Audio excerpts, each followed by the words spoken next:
What's the haps, everyone? It's Joe here, and today I am going to do a little walkthrough of my recent arrangement of Genova from Final Fantasy VII.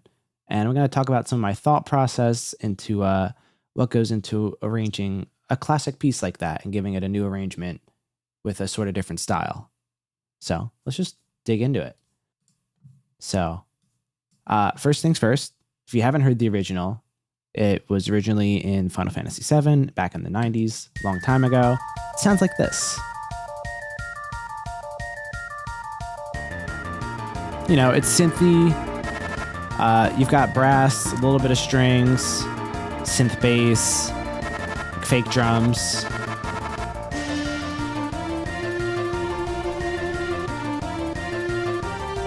Stuff like that. But you'll notice there's main parts. There's a bass ostinato, synth ostinato up top, and then there's these counter lines and melodies going on. So it's a pretty cool piece. And then it leads up to this chorus here where there's a pedal tone on the bass, but it changes chords over it.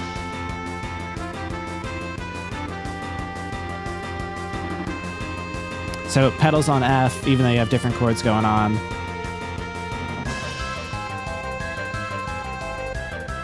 Which I think the chord is just like a flat 6, flat 7, then modulate flat 6, flat 7, 1.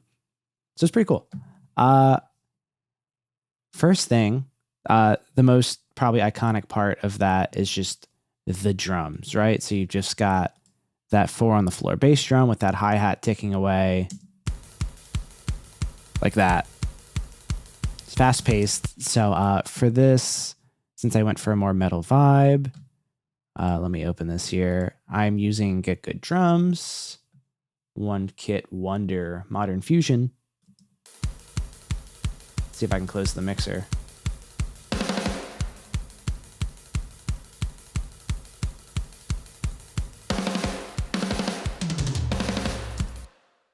So that's your baseline, right? That's what I have going on, which I could build off for the rest. So the next part, pretty simple. I took that bass ostinato and I just played it on my bass.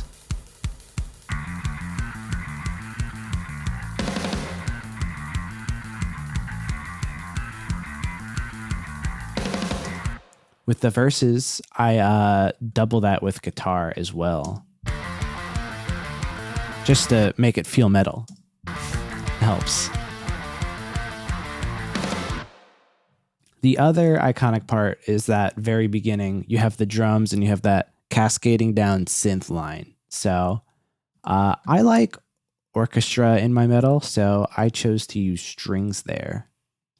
It just gives it a little more grand, epic feel. And I'm doubling the bass ostinato here.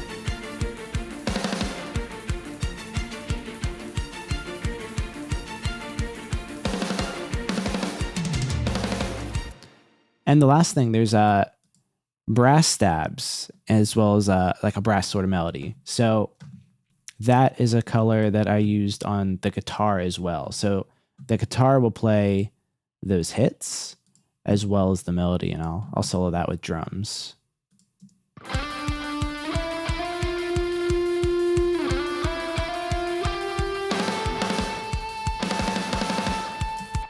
Sort of like that Mars Volta with the hits there.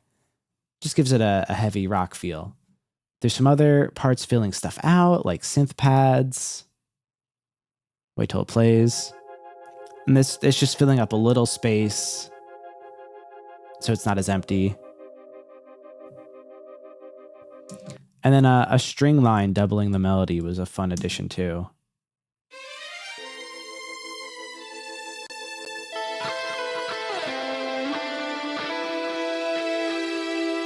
So when that string comes in on that guitar round doubling that, it really just makes it feel a lot bigger, which I think is fun. And then on the pedal part, I kept the bass on F. I kept the guitars rooted on F, but I like changed some of the top voicings in the chord. So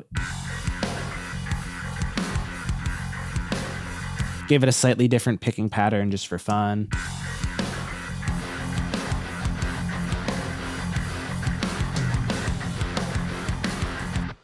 And so that's just F basically going on under there. So what really sells that chord change is I have some synth pads and then this string ensemble with like these cluster voicings. So that's really zoomed in.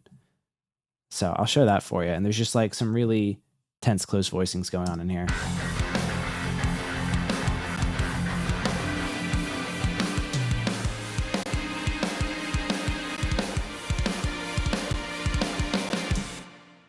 But yeah, one thing I liked about this piece a lot was just how simple the elements seemed. You had the bass ostinato, you had the treble ostinato, and then you had the melody going on with like a really just basic drum part happening behind it. It really, as this being my first arrangement, like video game music arrangement going metal, I found that easy to translate. Yeah, I'm a big fan of, I think the pads and the strings are doing the same thing there, but if I just play that. I like this cluster right here.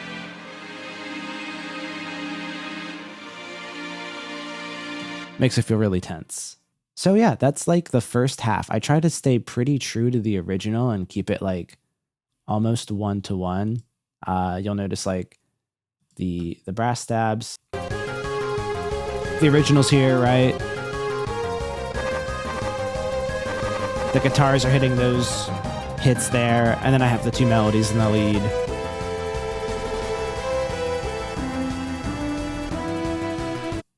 And that happens in the leads here if I play that.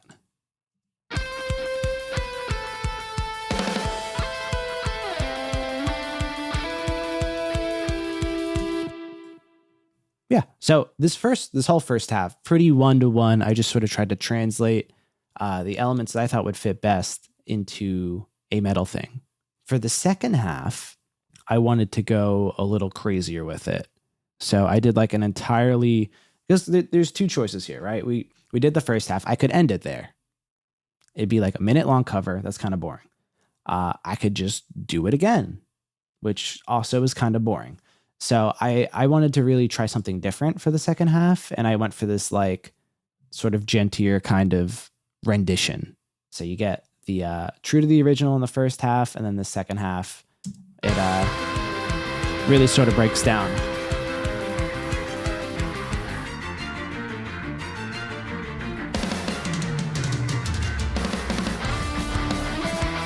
So now we're like a halftime drum feel. Like you can really bang your head to that a little more. The guitar riff's different as well, and the bass is doubling that.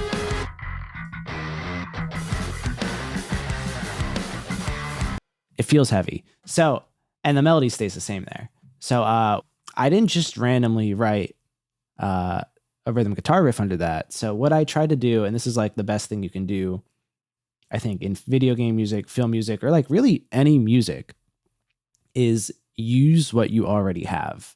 So I think the thing that makes this piece so cool is you've got this. This is the melody.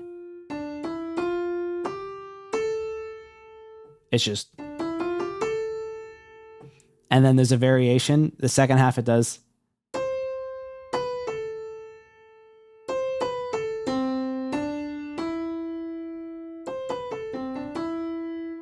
Right. So that's your two melodic phrases basically. So in this guitar riff, I'm trying to play off that that sort of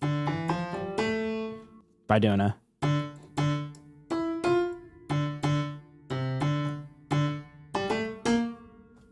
which other than like the flat 7 and the flat 6, we have the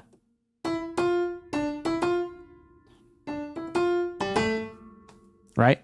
I'll show you that soloed.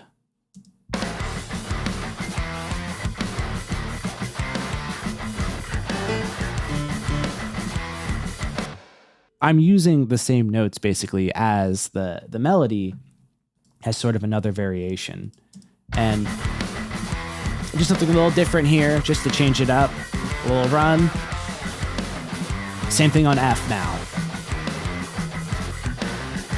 Now we're on C.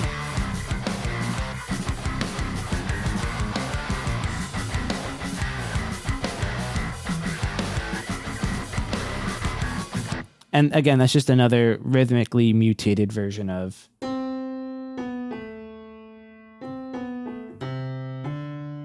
Like, you can basically hear it in the riff as it's going on.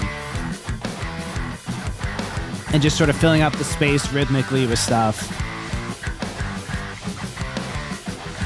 So I'm almost trying to imagine that the rhythm guitar here itself is the melody, while I do have the actual melody going on top of it. So that was sort of the approach to making the second piece gel without it being like obviously it's different. It's not like the original arrangement at all in that sense. It is anchored by the fact that it's built on top of the melody, which is a very simple phrase. Just walking up the scale or walking down and up the scale. So that was basically the approach to the second half there. And then at the very end, I brought over these cluster strings and pads again, just because I really like those. And I dropped the pedal, just to change it up, I dropped the pedal on the bass and guitars. So you really just lean into that flat 6, flat 7, modulate, flat 6, flat 7, 1 progression.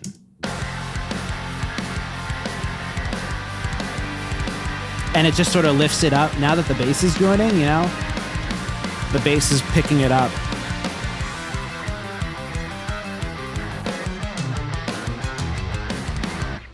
And just a little augmented riff to tie things off there. So yeah, that's basically how I went about arranging a classic. Just taking like elements and moving them into instruments that I wanted. So yeah, I've got that. Just translating things like synth bass and higher synths to guitars, other things over to strings. Guitar gets the melody because guitar is fun to listen to in metal. And then taking the second half, giving it a feel change, but anchoring it in the melody is how I went about trying to stay true to the original and keep the spirit of it while also adding my own flavor to the arrangement. So yeah, about wraps it up for this little breakdown of my arrangement of Genova. I hope you enjoyed this and that inspires you to go ahead and work on your own arrangements and see what kind of life you can bring to older pieces, because I think it's really fun. I'm going to be doing more of these covers in the future and hopefully some more breakdowns of stuff like this too. So yeah, hope you enjoyed it. Hope you learned something.